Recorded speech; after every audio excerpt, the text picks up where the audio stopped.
በስመ አብ ወወልድ ወመንፈስ ቅዱስ አሐዱ አምላክ አሜን።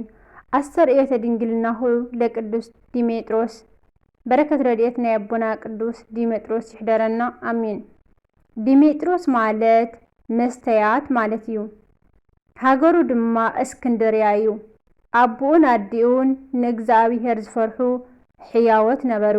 ንሓውብኡ ሓንቲ ልዕልተ ወይኒ ስማ ጓል ነበረቶ።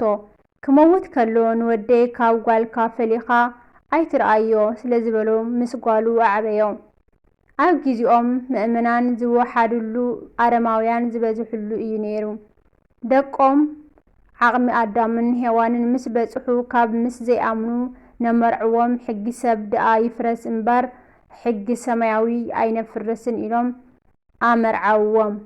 በሊዖም ሰትዮም ተሓጊሶም ወዓሉ። መሬት ምስ መስየ ከምቲ ወግዒ ቤት ፈልዮም።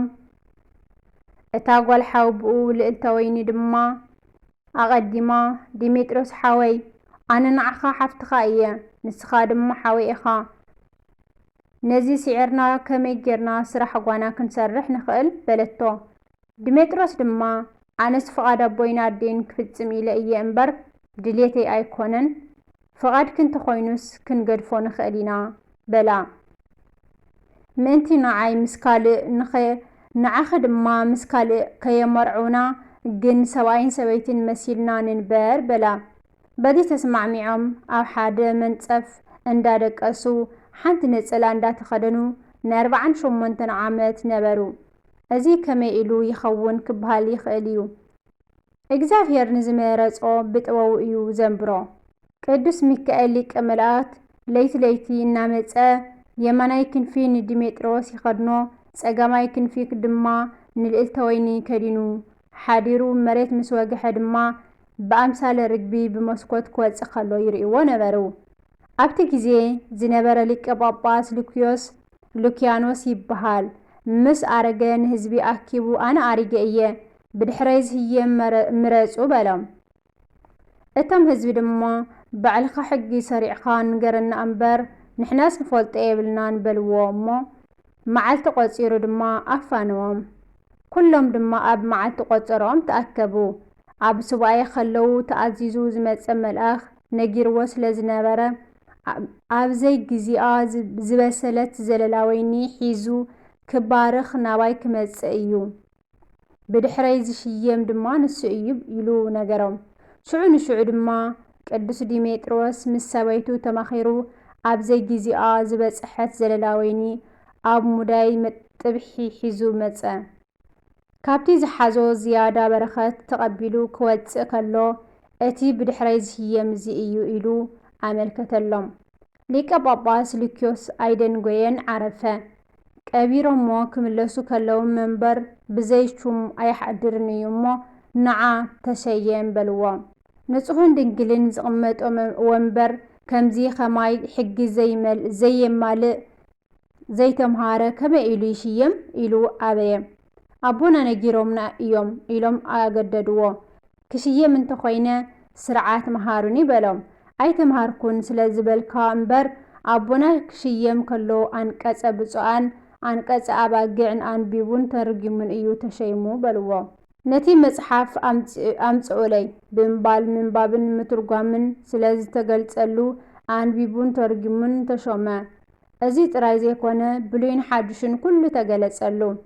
ብድሕሪ እዚ ኣብ ፍጹምነት ካብ ምብጽሑ ዝተለዓለ ከቁርብ ከሎ ዝነጽሐን ዘይነጽሑን ዝበቕዐን ዘይበቕዐን ይርኢ ስለ ዝነበረ ንስኻ በቂዕኻ ኢኻ፣ ንስኻ ይበቕዓኻን፣ ንስሓ ኣቲኻ ተነሲሕኻ ነጺኻ ቁረብ ይብሎም ነበረ። በዚ ድማ ብዙሓት ሓጢኣቶም ንኣባት ነፍሶም እንዳነገሩ ዝበሎምን እናፈጸሙ ዝቐርቡን ኮኑ።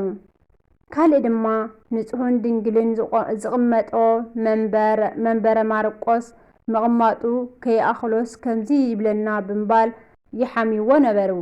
ዝተኣዘዘ መልኣኽ ናብኡ ብምምጻእ ኦ ዲሜጥሮስ ኢትፍቅድ ኣድህኖ ርእስከ ባህቲቱ ኣላ ክስት ዝሃሎ ምስሌከ ወማእከለ ብእሲትከ ናትካ ድሕነት ጥራይ ኣይትርኣይ፣ ህዝቢ ብሕሜት ይጉዳእ ኣሎ። ኣባኻን ኣብ ሰበይትኻን ዘሎ ምስጢር ግለጸሎም በሎ። እዚ ለይቲ ናብ 12 መጋቢት ዘውግሕ ነበረ። ቅዱስ ዲሜጥሮስ ድማ 12 መጋቢት 188 ዓመተ ምህረት ነዚ ተኣምራት ፈጸሞ። እቲ ተኣምራት ድማ ከምዚ እዩ።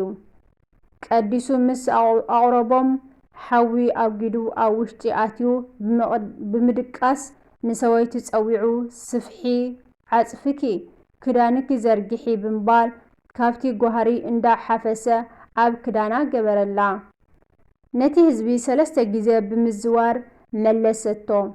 እቶም ህዝቢ ድማ ኣባ ስለምንታይ ከምዚ ትገብር ኣለኻ በልዎ። ብምኽንያት ሰበይተይ ተሓምዩኒ ከም ዘለኹም መልኣኽ ነጊሩኒ፣ ነቲ ምስጢር ክገልጸልኩም ድማ ኣዚዙኒ በሎም። ነዚ ኩሉ ዓመታት ብሓደ ክነሕልፎ ከለና ብግብረ ሥጋ ኣይንፋለጥን ኢና በሎም።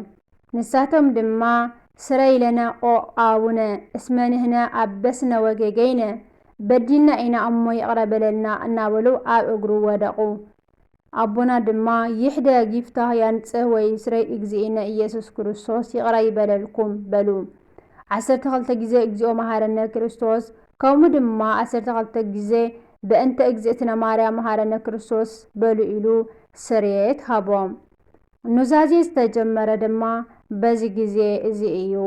በረከት ረድኤት ናይ ቅዱስ ኣቦና ዲሜጥሮስ ይሕደረና፣ ብጸሎቱ ይመሓረና አሜን። ዝወደቐ ዝነጠበ ብኣፈ ትጉሃን መላእክት ይተኣረመለይ አሜን። አቡነ ዘበሰማያት ይትቀደስ ስምከ ትምጻእ መንግሥትከ ወይኩን ፈቃድከ በከመ በሰማይ ከማሁ በምድር ሲሳየነ ዘለለዕለትነ ሀበነ ዮም ህድግ ለነ አበሳነ ወጌጋየነ ከመ ንሕነኒ ንህድግ ለዘአበሰ ለነ ኢታብአነ እግዚእሰ መንሱት አላ አድኅነነ ወልሃነነ ኩሉ ኩይስ መዛክወይት መንግሥት ኃይሉ ስብሐት ለዓለሙ ለዓለም አሜን።